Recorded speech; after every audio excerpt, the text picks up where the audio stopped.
Hi అండి అందరికీ. ఈరోజు మనం పాలకూర పప్పు పూర్తి కొలతలతో చేస్తాను. మీరు తప్పకుండా ట్రై చేయండి. చాలా పర్ఫెక్ట్‌గా వస్తుంది.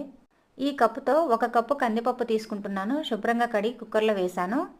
10 పచ్చిమిర్చి కట్ చేసి వేస్తున్నాను. ఆనియన్ వేశాను. 1 కప్పు టమోటా, 1 స్పూన్ జీలకర్ర, 1 స్పూన్ కారము, పసుపు వేస్తున్నాను. శుభ్రంగా కడిగిన పాలకూరను కట్ చేసి ఇందులో వేస్తున్నాను.